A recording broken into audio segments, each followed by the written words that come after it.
Ela é carioca, escritora, atriz e professora de teatro. Mestre pela UNB, ocupa a cadeira 34 da Academia Brasileira de Letras. É diretora de literatura afro-brasileira no Sindicato dos Escritores do DF e autora de várias obras, dentre elas Não Vou Mais Lavar os Pratos, Só por Hoje Vou Deixar Meu Cabelo em Paz, Cadernos Negros. Aqui conosco para falar mais sobre a temática de suas obras, Cristiane Sobral. Olá, Cristiane, seja muito bem-vinda. Muito obrigada, é um prazer estar aqui. E assim, nome bastante sugestivo, Não Vou Mais Lavar os Pratos. Sim. Se eu chego em casa falando isso, é a glória. E aí, como é que fica? Fica que isso aí tem sido um turbilhão, né, para muitas mulheres, e é uma abertura de caminhos, assim, uma quebra de paradigmas mesmo, porque se é difícil para qualquer mulher dizer que não vai mais lavar os pratos, né, dentro da situação que a gente vive do machismo, imagine para uma mulher negra, né, afirmar que não vai mais lavar os pratos. Então, é uma tentativa mesmo de mexer nesse estado das coisas, né, de confrontar esses paradoxos que a gente tem num país com a maior população negra fora da África, mas que ainda enfrenta esses desafios, né, de inclusão em todas as áreas. E o machismo é mais cruel entre o público feminino negro? Claro, assim, de todas as perspectivas que a gente tem, de gênero, raça, renda, escolaridade, quem vai estar no ponto mais vulnerável da pirâmide é a mulher negra.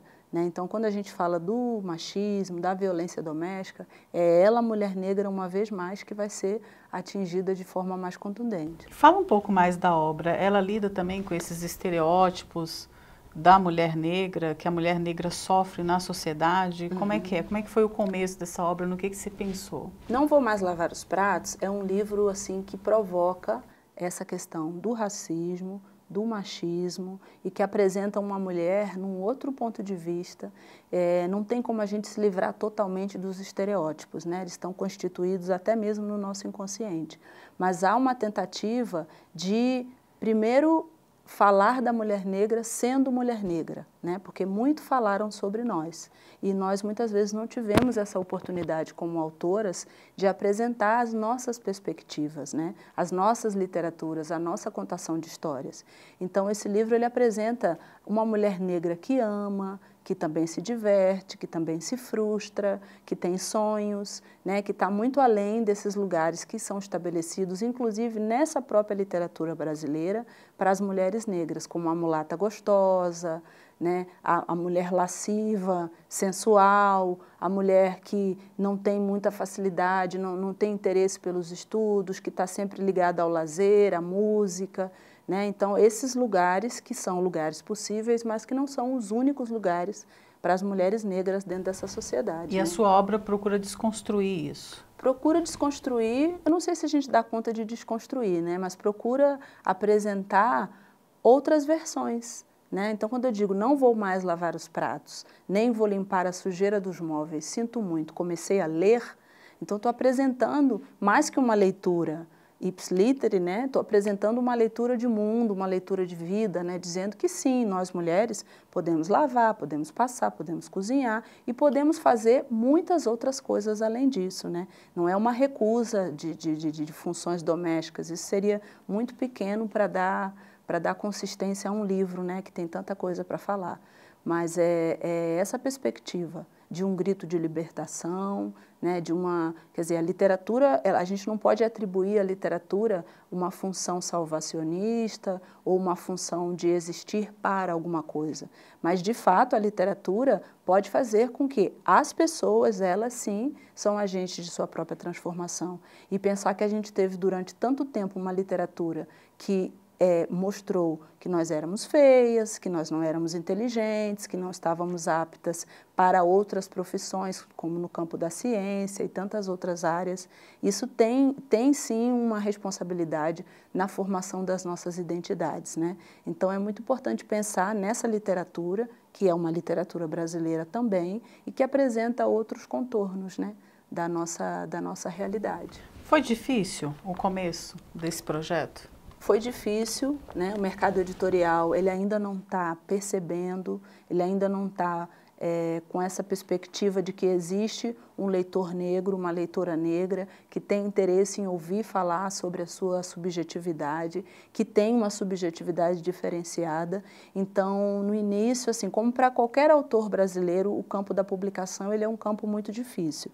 Mas para autores e autoras negros e negras que fazem esse trabalho, colocando a subjetividade negra, confrontando o racismo em um país que não se quer racista, que não se assume como racista, então essa é uma dificuldade maior, sim. Então eu tive aí durante 10 anos uma dificuldade de publicar, recebendo recusas de editoras que me sugeriam, inclusive, que eu fizesse a troca das temáticas, que talvez se eu escrevesse sobre outros temas que não abordassem a negritude nem o machismo, né, porque isso seria mais vendável para mim.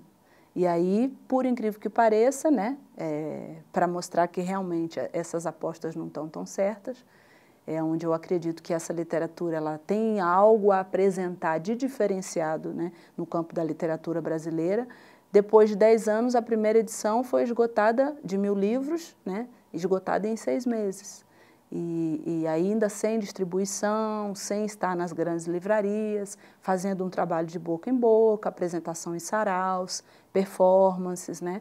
Esse movimento de saraus ele tem crescido bastante no país. Então existe vida além dos best-sellers, né? É bom que se diga aí, para quem está pensando em escrever, não é fácil, esse campo é um campo já com muitas regras do jogo que não são divulgadas para a maioria, mas a gente está aí colocando os pés na porta, né?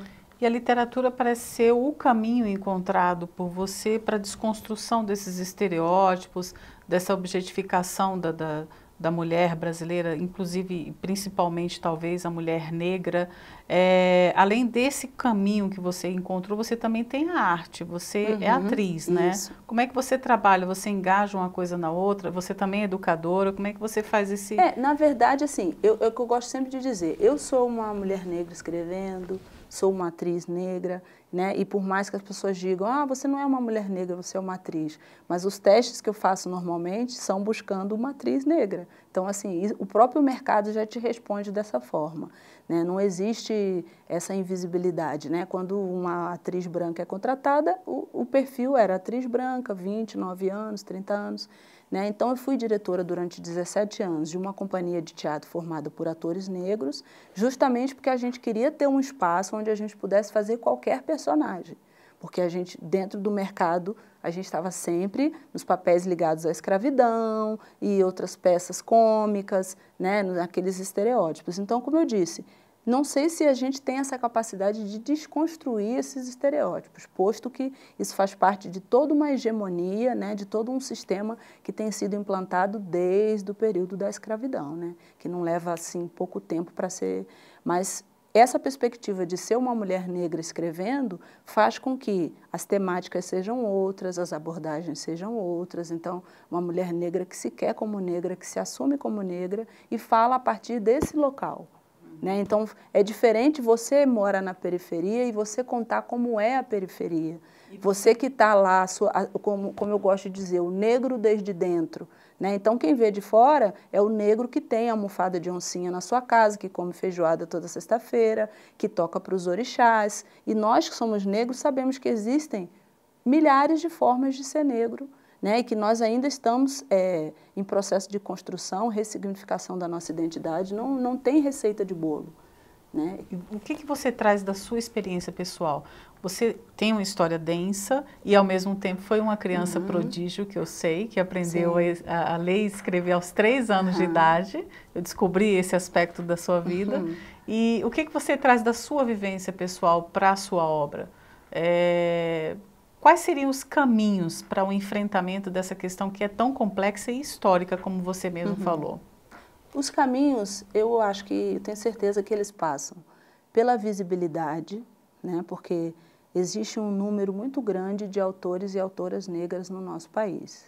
Então, a invisibilidade, ela não significa a inexistência.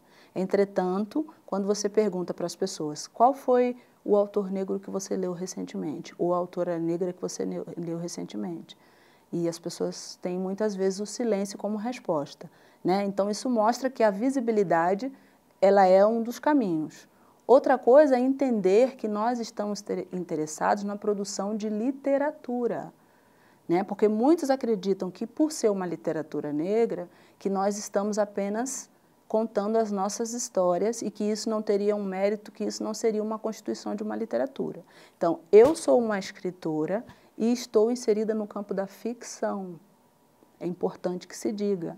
Nosso trabalho não se resume a contar as nossas histórias, porque eu que decidi ser atriz e escritora enquanto for viva, meu repertório ia acabar muito rápido, né? Se eu tivesse unicamente voltada para contar as minhas próprias histórias. Então, me interessam as histórias das outras pessoas, as histórias que nunca aconteceram, né? Me interessa esse mundo todo que está ao nosso redor, esse universo que todo está ao nosso redor, essa perspectiva. Agora, em momento nenhum, eu tenho como me desassociar de quem eu sou, né? Uma mulher negra, carioca, moradora de um subúrbio, né? Uma menina que ficou órfã aos 6 anos de idade e tantas outras informações que me fazem ser a pessoa que eu sou hoje. Isso a gente leva, de uma maneira ou de outra, né, para a nossa literatura. Agora, o trabalho na oficina, que é ferramenta de produção de escrita, sentar, ter um horário para produzir, a disciplina para escrever, isso é o ofício de todos os escritores, né? Então, a estética que a gente produz, a preocupação com a estética, ela não é inferior a uma construção de um discurso. Então, uma literatura afro-brasileira não é uma literatura panfletária e uma literatura de discurso, como muitos gostam de é uma dizer. Literatura como outra qualquer e que traz histórias, eu não acredito observação. Que ela seja assim, como outra qualquer, né? Porque toda literatura tem suas especificidades. Agora, ela não está aí, né, porque muitas vezes a discussão, quando eu tenho oportunidade de participar de debates, o foco fica muito mais nessa questão se é panfletária ou não. Eu falo, poxa, mas eu queria tanto falar sobre os personagens que tem na minha obra, eu queria tanto falar sobre as histórias, né? Então, vamos conversar sobre literatura, sobre a literatura que a gente produz, né? Então, nem ler, fala, não, é uma autora negra, eu já sei que ela fala sobre racismo, fala sobre... Né? E nós temos muitas histórias que, em nenhum momento, o racismo é o protagonista. Eu não me permito colocar o racismo como protagonista das minhas histórias, porque eu acho que nós temos essa perspectiva de ser vencedor, né? De querer vencer, de querer... não sei se vai ser possível essa vitória em todos os momentos, mas dessa resiliência, né, no sentido de enfrentar as dificuldades, essa construção de personagens que tenham uma perspectiva de insubmissão. Isso é um ponto que me interessa, assim, quando eu estou contando histórias. E pessoas humanas, com defeitos, com contradições, com seus paradoxos, né? Uhum. E Só por Hoje Vou Deixar o Meu Cabelo em Paz. É outra obra, né? E eu estou curiosa para saber. O que é deixar o meu cabelo em paz? Cara, isso para qualquer mulher já é uma coisa muito difícil, né? Você dizer assim, que mulher brasileira que não tem problema mesmo com que cabelo. Quisesse, poderia deixar o seu cabelo em paz, assim, diante de toda a ditadura. O Brasil é o segundo país no mundo que mais consome cosméticos, só perde para os Estados Unidos. Nossa, eu não sabia Então, desse assim, a gente tem uma obsessão pela aparência, e a aparência, no caso de um país racista, é processar os cabelos quimicamente e ter essa possibilidade de estar no padrão, né? Então, quando eu falo assim do recorte específico das mulheres negras e dos meninos também negros, são pessoas que desde a sua infância sofreram bullying na escola, sofreram racismo por conta do cabelo. O cabelo era feio, o cabelo era bombril, o cabelo era duro, o cabelo era ruim, né? Então, só de dizer que o cabelo é ruim, cabelo é corpo. Então, quando eu digo seu cabelo é ruim, eu estou atribuindo um valor negativo à sua pessoa, não só à questão do cabelo. Isso influencia a autoestima, a construção da identidade, tantas outras coisas. Então, para dizer só por hoje vou deixar meu cabelo em paz, essa frase eu tiro do AA, porque a gente tem um espetáculo no Cabeça Feita que chama Alisantes Anônimos.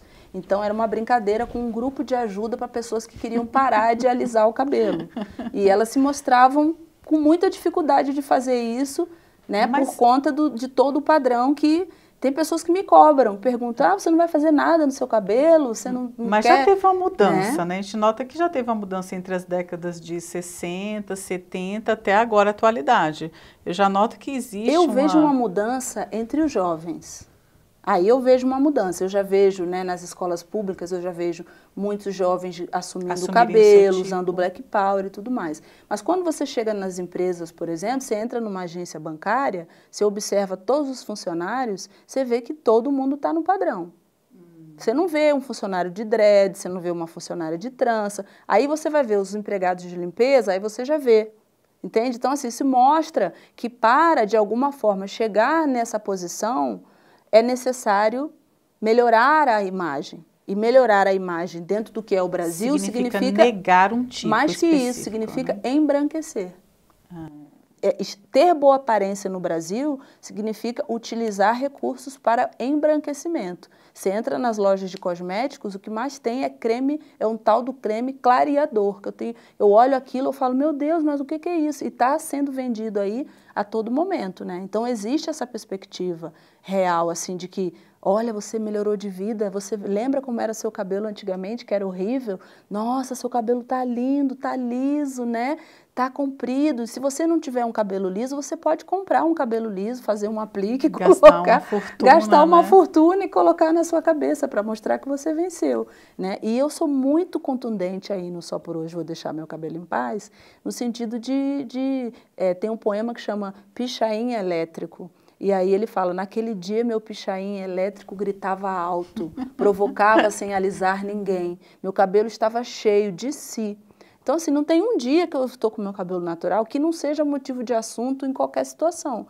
Ou pessoas que me param na rua, pessoas que nunca me viram, querem passar a mão no meu cabelo. E eu fico perguntando, vocês que têm cabelo liso, as pessoas ficam a todo momento querendo botar a mão na cabeça de vocês? Porque eu acho que isso é uma coisa íntima, né? Cabelo e tal. Mas, Cristiane, então, o Brasil é uma grande contradição, né? Porque é um país essencialmente negro, sim, que se diz não racista, mas que é racista. E que, ao mesmo tempo, tem essas duas culturas maravilhosas, que é a negra e a índia, e importa a cultura eurocêntrica historicamente. Como é que a gente lida com tanta contradição no ambiente? Na questão da sociedade, nas escolas, como é que a gente faz para driblar essas questões? Primeira coisa seria aceitar que nós temos o problema. Então, o simples fato da gente não ter ainda assumido, enquanto país, que nós temos um problema, e esse problema está relacionado ao racismo, que nós temos mais de 100 milhões de pretos e pardos nesse país, que consomem, que vão à padaria, que vão ao hospital e que sofrem todo tipo de discriminação em vários setores, que não adianta você ser negro e ter dinheiro na conta, porque o racismo vai continuar te perseguindo. Você é negro de terno, né, você pode ser confundido com segurança, com garçom, dificilmente com um advogado ou um deputado, por exemplo. Né? Então, são questões que, primeiro, nós não investimos numa educação étnico-racial. Então, para a gente não discriminar, a gente precisa aprender a não discriminar. No momento, ela só existe na lei. Só existe na lei. São 13 anos da Lei 10.639, que ela indica, né, o estudo da história do negro e da história da África, e teve o acréscimo da Lei 11.645, de 2008, que indica o estudo também da cultura indígena, né, da história indígena e tudo mais. E nós sabemos que nós que somos professores, sabemos da dificuldade da implementação dessa lei, embora já tenham passado 13 anos. Então, a discussão sobre o negro continua resumida ao 20 de novembro, que não é uma discussão séria, o que eu digo que não é uma discussão séria? No 20 de novembro, é bom que se diga assim, existem professores maravilhosos que estão fazendo um trabalho fantástico, então não posso generalizar, né, dizer que em todas as escolas acontece isso.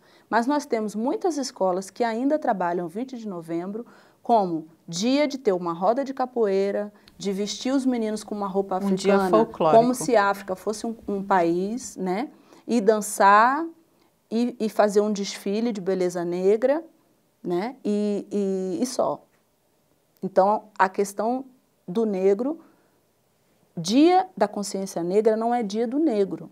Dia da Consciência Negra é dia de todo brasileiro, de toda brasileira, né? Pensar e falar qual é a consciência negra que nós temos, sabendo que nós somos um país que teve tanto tempo de escravidão, né? Que importou imigrantes para branquear o Brasil, cujo Rui Barbosa foi lá e queimou todos os documentos da escravidão, porque nós, negros e negras, não temos direito nem de saber quem são os nossos antepassados. Então, isso é uma violência que o Brasil mata quase 80% de jovens, né, em confronto policial e que, na idade, se eu não me engano, de 18 a 24 anos, e que os jovens não negros dessa mesma faixa etária têm homicídios em acidentes de trânsito. Então, há um projeto em curso, né, que é um projeto de genocídio negro. Genocídio negro. E isso é muito sério. Então, diante disso, quer dizer, você primeiro não admitir que existe racismo. Eu tenho filhos em escola, meus filhos sofrem racismo na escola. Já foi, né, para instituições internacionais, né? Já existe frentes de combate ao problema, mas parece que a coisa não anda, não funciona, né? E a gente que visita as escolas, eu sou coordenadora intermediária do ensino médio na Unieb Núcleo Bandeirante, então faço um trabalho de acompanhamento, de formação nas escolas de ensino médio do Núcleo Bandeirante. Então basta entrar na escola, sempre tem um aluno que me procura e fala: professora, eu não te conheço, mas eu estou sofrendo racismo, será que você pode fazer alguma coisa para me ajudar? Né? Muitas vezes eles dizem: olha, eu tenho vergonha de falar, ou eu já falei e as pessoas disseram que é mimimi, que isso não tem nada a ver, e eu estou com vergonha. Né? Esses dias teve uma situação de uma aluna que estava em casa, que já não está conseguindo mais ir à escola, porque ela falou: eu fui muito humilhada na sala de aula, né? E eu conversei e não aconteceu nada. Então eu não quero mais voltar para a escola, porque aquela escola não é um bom lugar para mim. Então é dessa forma que nós somos tratados, né? E há uma tentativa de desqualificar essa discussão, né, dizendo: ah, mas todos sofrem discriminação, ah, mas o gordo também sofre discriminação, né? Ser negro é uma condição indissociável. Você nasce negro, cresce como negro e vai morrer como negro. Não há cirurgia plástica, não há regime, não há cirurgia de redução de estômago que tire de você essa condição. Na sociedade, nós vimos recentemente toda essa legislação, favorecimento, né, a questão do negro no Brasil, temos a lei de cotas. Sim. Como você avalia? Você acha que nós andamos, ou essa legislação está esquecida no fundo da gaveta, é só uma legislação, ela não é cumprida? Avançamos? Só, ela é cumprida, ela é uma legislação muito importante, ela mudou o panorama da universidade. Eu sou a primeira negra formada no Departamento de Artes Cênicas da Universidade de Brasília. Eu me graduei em 1998, antes do sistema de cotas. Então, naquela época, eu fazia parte de 0,1% de estudantes negros na universidade. Isso significa que a UNB tinha um sistema de cotas de 99% de estudantes brancos. Então, o sistema de cotas para negros não está inventando a pólvora. Inclusive porque nós não temos tempo de discutir, mas tem vários outros períodos da história do Brasil em que foi adotado o sistema de cotas, né, por várias outras razões. A questão é, a entrada de estudantes negros na universidade, ela tem causado um furor e um impacto. Esses estudantes estão sofrendo muito ao perceber que não adianta, quer dizer, o ingresso do estudante negro na universidade é um momento.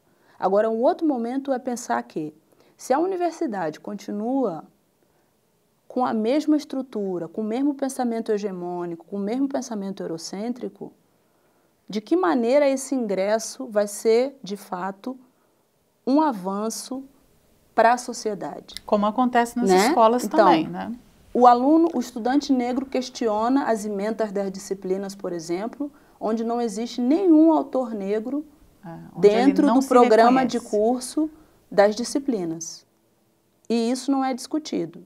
Então, logicamente, se eu estou colocando o estudante negro na universidade, se eu estou colocando o estudante indígena na universidade, eu preciso ampliar o pensamento das pessoas que estão gerindo a metodologia e daqueles que estão sendo formados em licenciatura, que futuramente serão os professores, né? Então, a gente tem aí uma cadeia muito louca, porque a pessoa vai lá na universidade, se forma em professor de geografia, não estuda nada, por exemplo, sobre o continente africano e sobre outras coisas, continua com aquela visão estereotipada do que é a África, né? Vai para a sala de aula, quando apresentam para ele a Lei 10.639, ele, mas isso aí, poxa, eu tenho tanto conteúdo para dar, para que eu vou me preocupar com a história da África? Né? A África não presta para nada, a África não não contribui nada para a economia mundial, né? E essa visão, ela continua.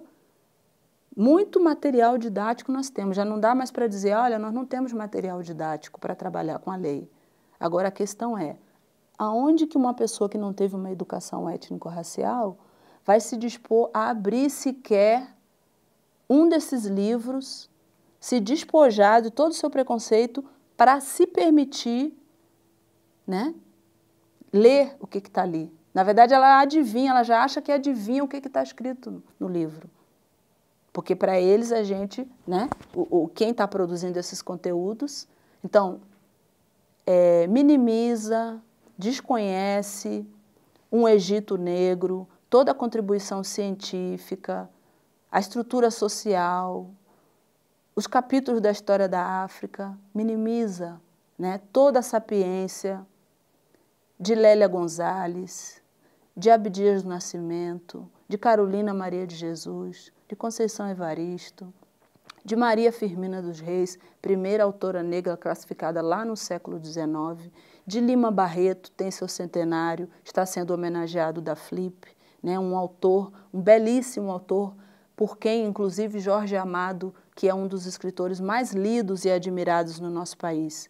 Jorge Amado tinha muita admiração por Lima Barreto e considerava muito o valor da escrita. Desconhece a negritude de Machado de Assis, né?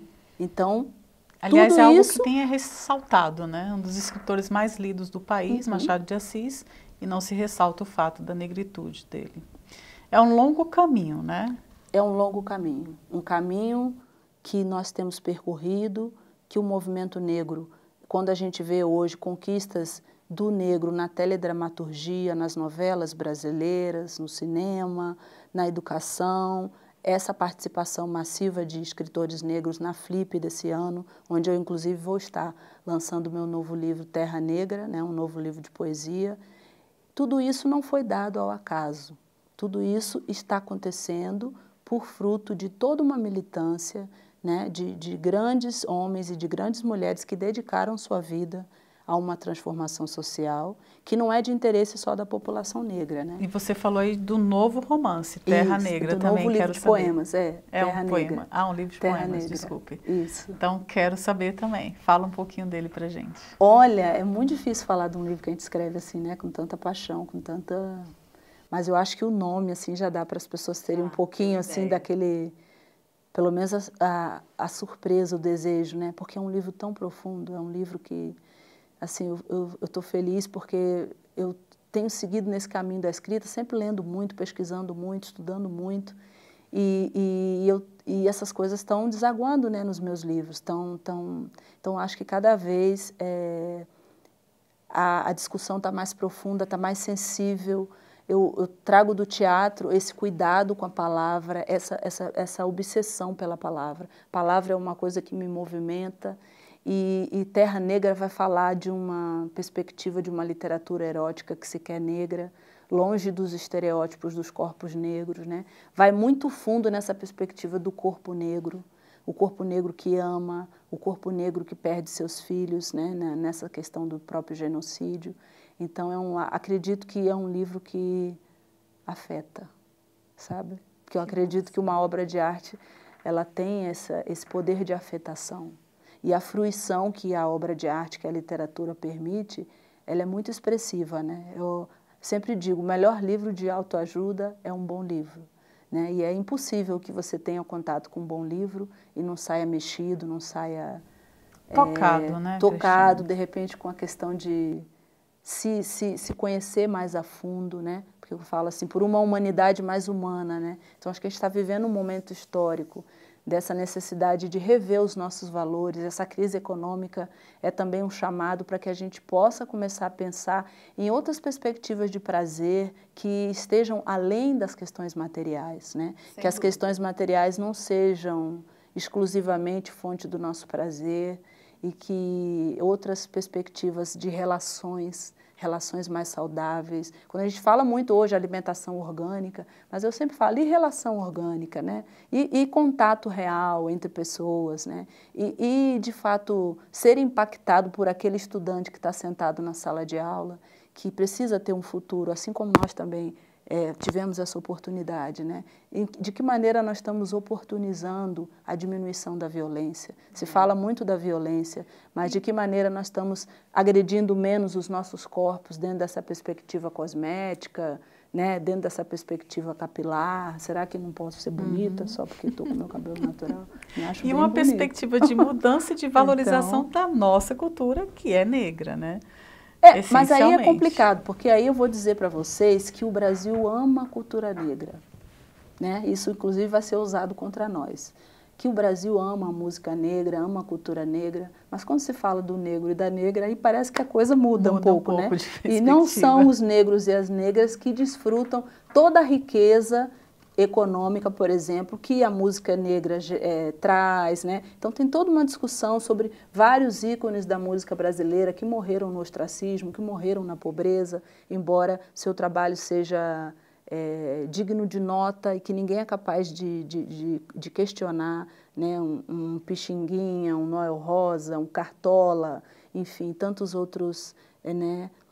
Elza Soares, a nossa diva, mas quando a gente pensa no tratamento que de fato essas pessoas têm, né, esses ataques cibernéticos aí de racismo, que mostram que mesmo as atrizes globais, né, elas também passam por essa experiência, quiçá nós que somos mulheres aqui, né, num outro momento, quiçá as mães dos nossos alunos que estão dentro de uma outra perspectiva. Então, se um artista de renome sofre racismo, imagina o que acontece, né, com o guardador de carros que está lá fora agora, né, com o porteiro da escola dos seus filhos, e de que maneira nós estamos educando as nossas crianças para aprender a lidar com as diferenças. É hora, né? de repensar. Cristiane, muito obrigada pela sua participação. Sem dúvida, foi muito enriquecedor. Um papo muito cabeça, aqui, né? Não, mas maravilhoso. Que as pessoas tenham curtido. É. E me procurem aí nas redes aí sociais. Mesmo. Eu estou no Facebook, Cristiane Sobral Artista. E tem um blog aí também. Tem um também, blog né? também, cristianesobral.blogspot.com.br. Tem um Quilombo hoje, o Quilombo hoje é a página dos Cadernos Negros, que é uma antologia maravilhosa, não vou ter tempo de falar, está completando 40 anos esse ano. Pelas minhas redes sociais, vocês também podem fazer contato para adquirir os livros, Não Vou Mais Lavar os Pratos, e o Só Por Hoje Vou Deixar Meu Cabelo em Paz, também o Não Vou Mais Lavar os Pratos. Tem o Espelhos Miradouros, Dialéticas da Percepção, que eu não trouxe hoje, que é um volume de contos, e também o Tapete Voador, que a gente vai lançar também a 2ª edição agora na Flip. Perfeito. Vamos fazer uma vitrine dessa arte negra que é presente no Brasil desde sempre e que infelizmente não é valorizada como deveria. Maravilha, vamos mudar esse curso da história. Com certeza. Obrigada. Nada.